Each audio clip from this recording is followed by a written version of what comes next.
Alright, so YouTube, in this video I'm going to talk about the hard questions that they may ask you during your phlebotomy interview. Now some of these questions too may be on your test, like your test whenever you're going for medical assistant, certified medical assistant or anything like that. But yeah, these are going to be some of the questions that some people may ask. It just always depends. Like if you're trying to do like senior phlebotomist or something like that, they may try to ask these questions to see what knowledge you know on it, or just to see like where your mindset is at. Now I did do a previous video where I talked about the top interview questions that they may ask as of the year 2024, but this will be probably hard questions that'll make you want to be more prepared, just because if they try to throw that at you. Alright, I always like to start off the video. A phlebotomist is pretty much as a person that works in the healthcare field that takes blood. They usually take it for diagnostics testing or laboratory testing. They send it out, you know, they label it, everything like that. So that's pretty much what a phlebotomist is. I like to get my experience on phlebotomy because I started off as a donor floor tech when I was working at a plasma center. Then I went and got hired as a phlebotomist. I moved up, and then they weren't paying me as much, so I left that job. Then I went back to medical assistant. So this is going to be the top questions that I think. I really only listed 5. Alright, so the first one will be, what would you do if you can't find a vein? A lot of people be wanting to know this question. Okay, so just off of my experience, me personally, if I couldn't find a vein, it's 2 things that I would do. One, I'll make sure that I keep trying to like feel for the vein, keep trying to see if I can find anything with the tourniquet on. I'm not sticking the person until I actually am confident that I found the vein. Okay, if I don't find the vein, what I'm gonna end up doing is going to get a second person's opinion.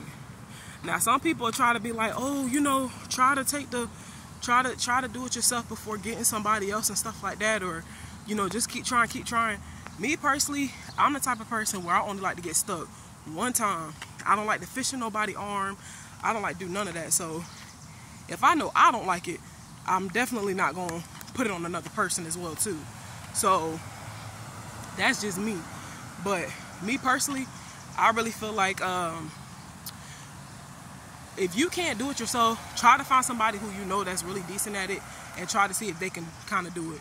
Because you don't want the patient to feel more uncomfortable. They already can kind of feel vibes that, you know what I'm saying, that you can't find it.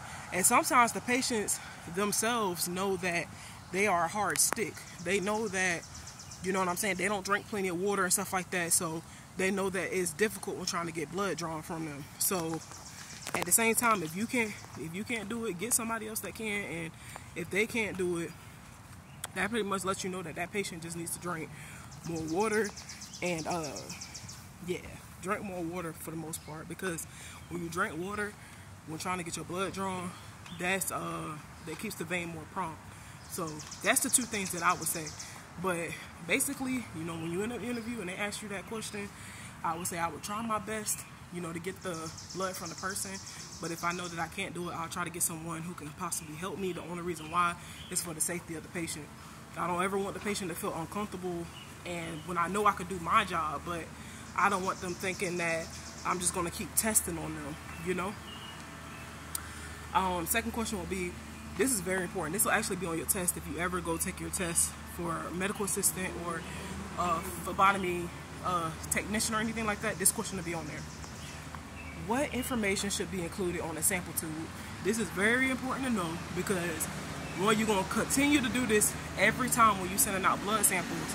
So it needs to have the patient's information, and that would include the patient's name, the health number, which is usually like a couple of digit number, the date and time that the sample was taken, and the phlebotomist's initial. I would have to do this all the time when I was working medical assistant. Like when I tell you, we used to have to draw blood all the time from the patients, and usually we'll get like a red tube, or even when we drawing blood for the glucose test, you have to make sure. And usually nowadays you don't even have to write this stuff out, because they have like the machines that print out the labels and stuff. So all you have to do is really put your initial on it. So it ain't like you gotta keep this in mind, but you do have to make sure that you verify everything. Like when putting the sample tube in the bag to get shipped off, make sure that all the information is valid, and make sure that their date of birth is valid, and that the time and everything is correct, and also the facility that, you know, the place was taken at, because sometimes that stuff is important. You'll have multiple patients that have like the same somewhat information, like same date of birth, but of course like same first and last name, but of course different socials and stuff like that, or different middle name. So you want to make sure that you pay attention to that, because sometimes it may sound crazy, but sometimes you can get so worked up on what you're doing and then it gets crossed in the middle of everything. But that question is very important. So yeah, the main things you want to make sure that you have on the sample tube is basically the patient's information, what would be their first and last name, their date of birth, their healthcare number, and you need a date and time when the sample was taken, and the initials from the phlebotomist. Alright, this third one will be, say for instance you're in an interview and they be like, can you explain to me what's the process of drawing blood? Or can you explain to me what's the process for collecting blood? You're gonna basically have to break that down as well too. So this is how I would basically break it down. I would say, okay, when collecting blood, basically I will apply the tourniquet 3 inches above the site. I'll make sure that I disinfect the area. Basically you want to disinfect this area, so this is the area that we're talking about. You basically want to put the tourniquet way up here.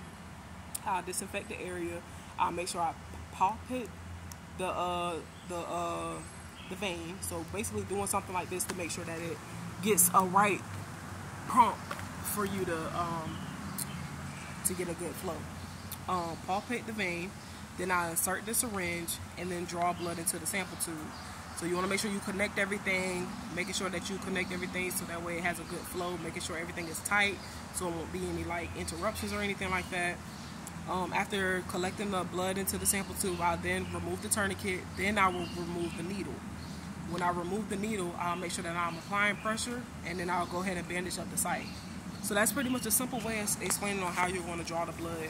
You don't have to go so in depth where it's like, okay, so I'll make sure that I do this, I'll do that, I'll do this. Like, just get straight to the point so that way they'll know that you have an idea of how to draw blood.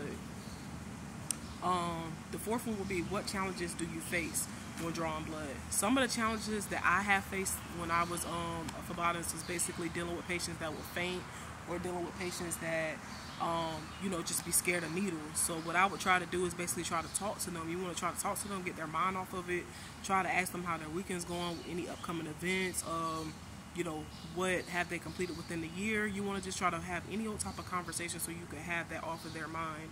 But for the most part, the overall challenge will be when people faint, and the way as far as for how to pretty much get that is calm them down, make sure they drink plenty of water, or just try to talk to them. Other than that, you can't really control on what people is going to do when you draw blood, but make sure you always keep them sitting up for the most part. The last question is, do you mind or do you feel comfortable with taking blood from any people of any age? Now, usually some phlebotomists ask this because you're dealing with any old type of age. Now, I'm not gonna lie, I never drew blood from a kid. I never drew blood from anybody that's younger than probably 18, because when working OBGYN, you're working with more younger adults.